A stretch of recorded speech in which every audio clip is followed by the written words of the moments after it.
Welcome to Women in Electronics, the only show that empowers, develops, advocates, and celebrates the accomplishments and advancement of women in the electronics industry.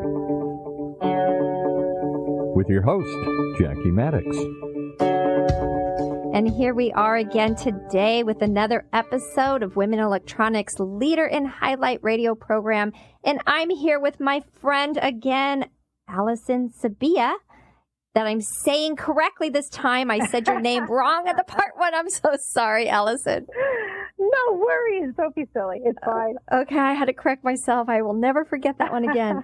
So anyway, I wanted to circle back around with you just to get into the, interview right off the bat is, we were talking about EQ and IQ in our last part of this two-part series. And I'm really interested in hearing more about this with you as far as when you're hiring.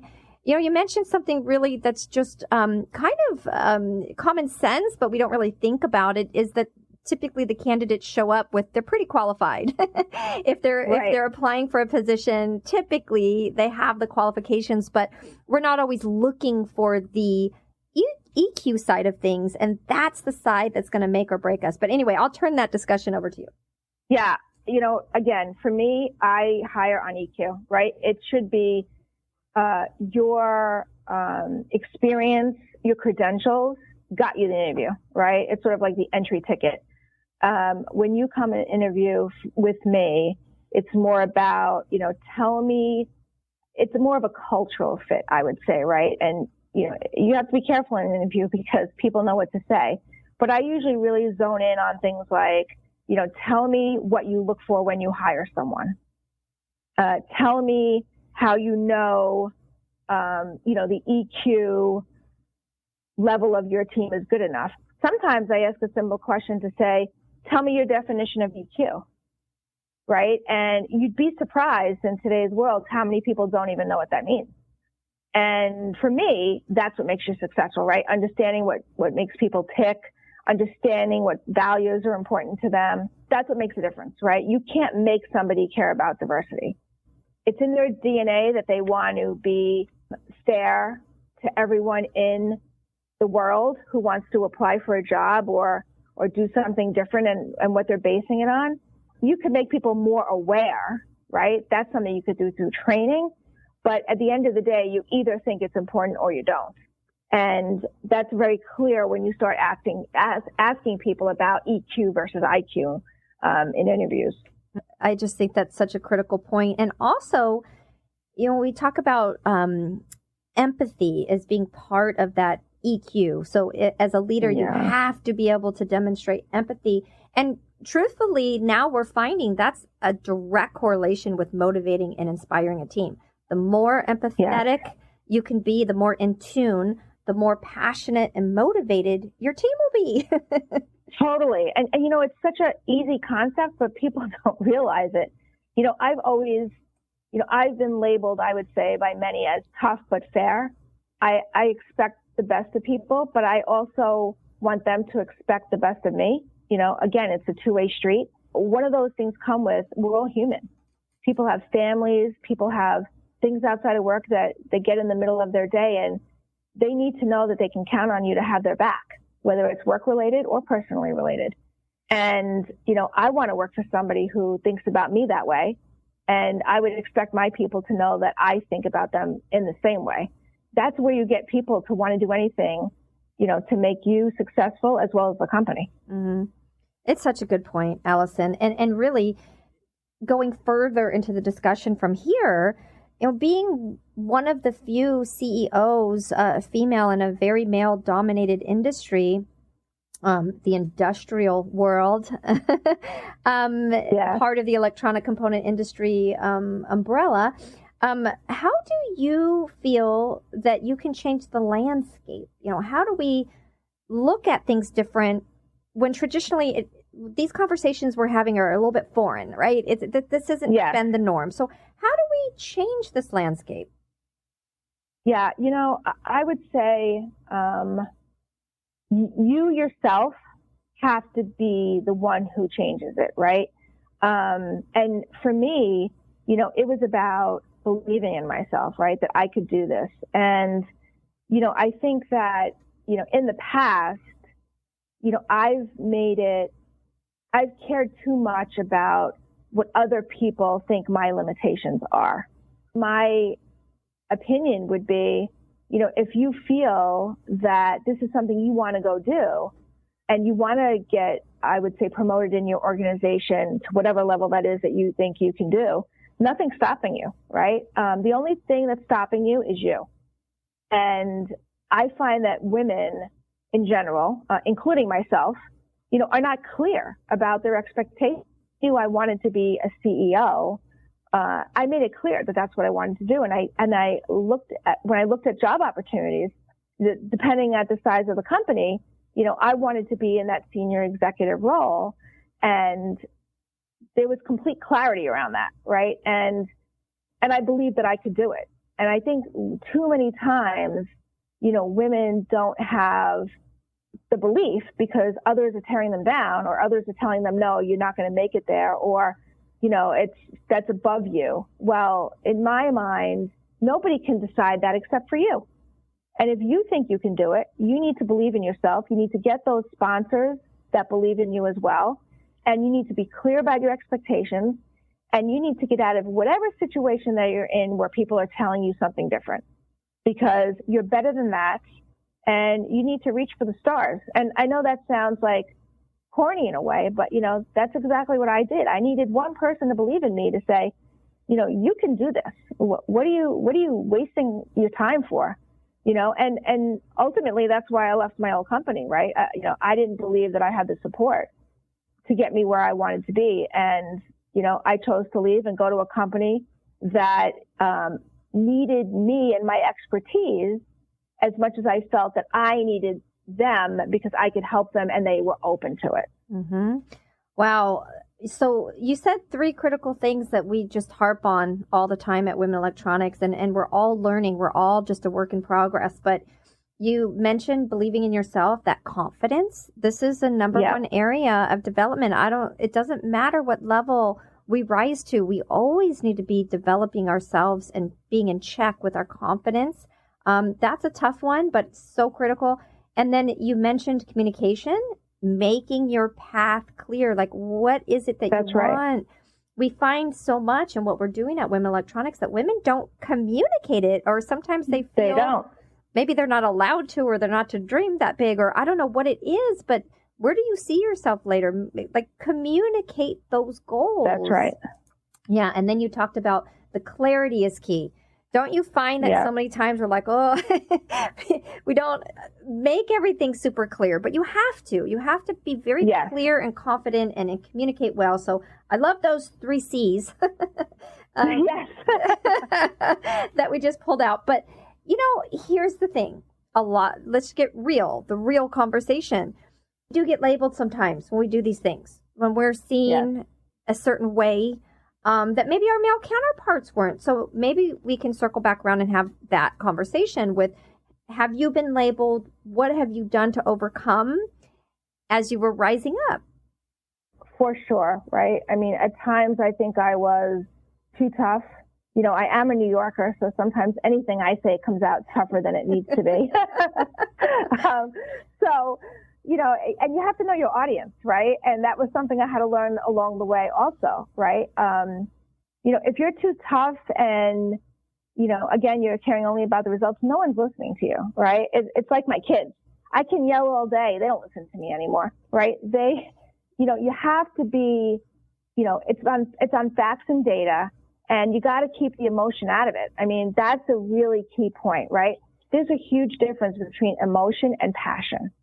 Right? Passion is positive.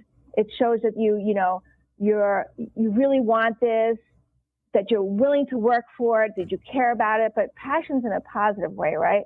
Women are known as emotional, and including myself. And the problem is, the minute you get an emotional in a conversation, no one is hearing you. All they hear is that you're being emotional again. And they forget your point. It could be the best point in the whole world. Nobody cares. Right? Because they're just hearing wah, wah, wah. The downside to women is we are emotional, right? But somehow you have to channel that emotion into passion, because that's a positive spin on it. And it's still showing that you care and you're really invested in what you're doing, but it takes away the negative connotation of, that you're emotional, right? And you're whining. It's a shame that that's what the world is, but it is, right? Is. And it's more about making an impact, right? From a passion standpoint. Well, Allison, and you said to me before, and this really resonated with me, you said it's okay to have the emotions, just not in that moment. Totally. Right. You know how many times I'm on a call and, particularly in my old job, and, I'd like to tell people exactly where to go on that call. And sometimes I would put it on mute and my hands were moving like you wouldn't believe.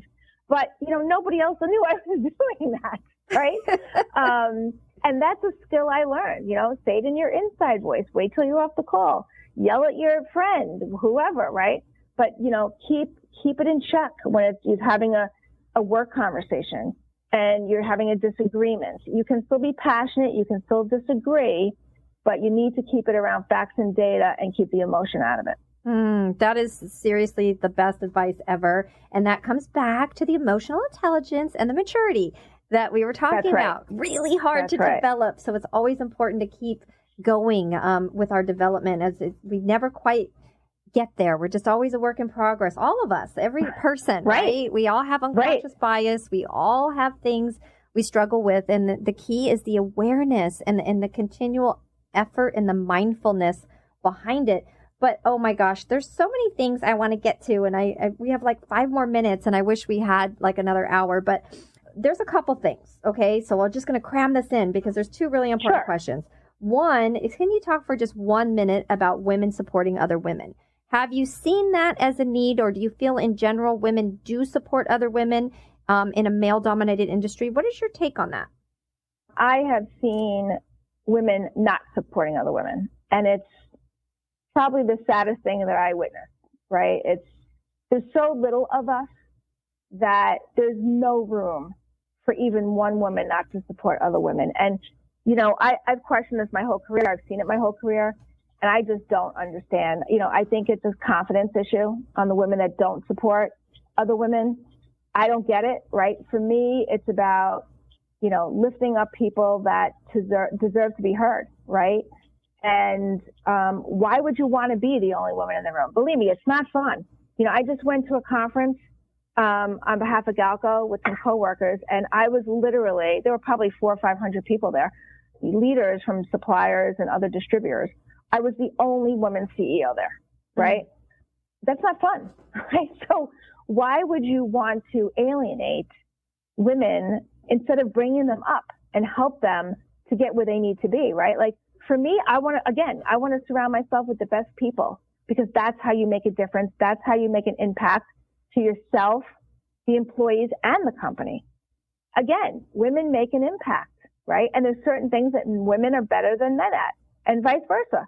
So get a diverse group and pay it forward, right? People have been good to me, both men and women.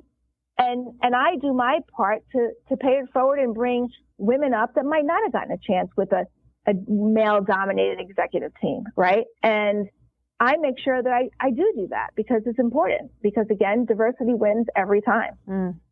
That's such a good point, Allison. And really what you're saying is just give the opportunity. You don't always have to give the position.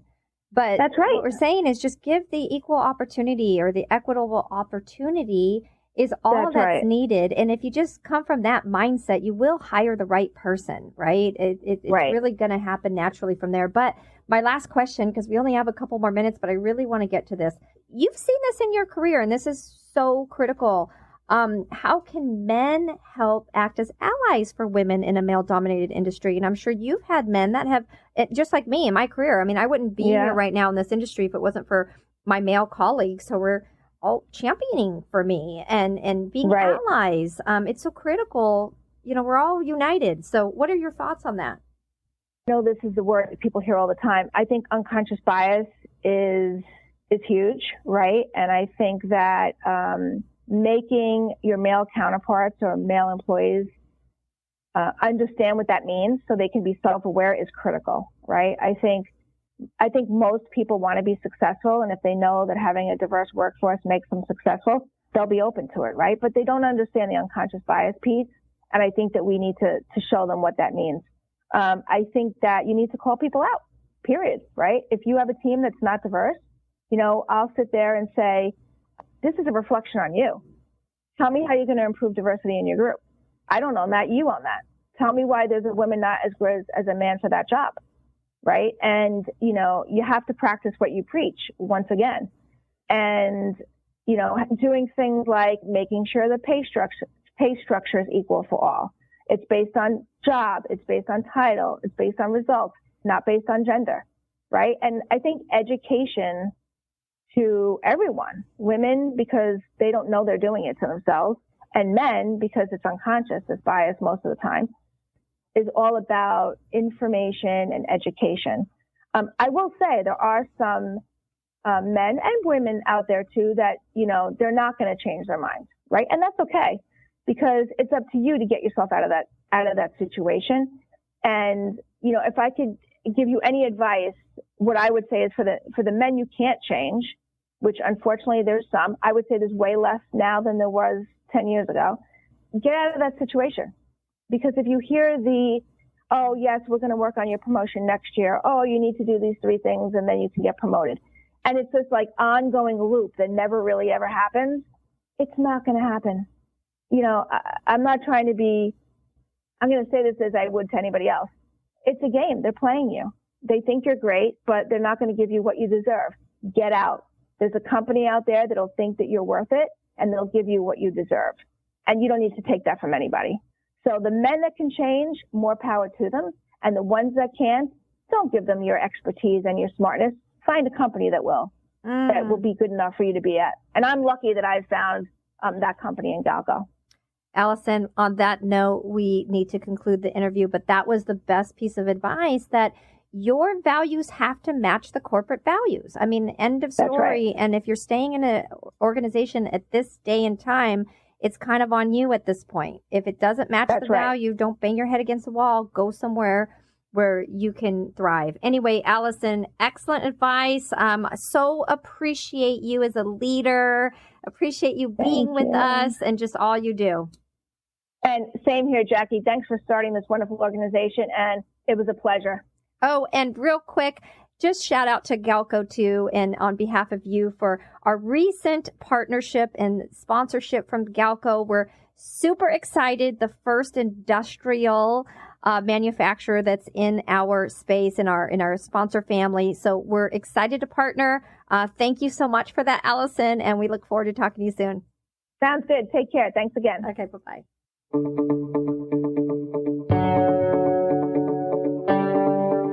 You've been listening to another episode of Women in Electronics, right here in Orange County's only community radio station, octalkradio.net.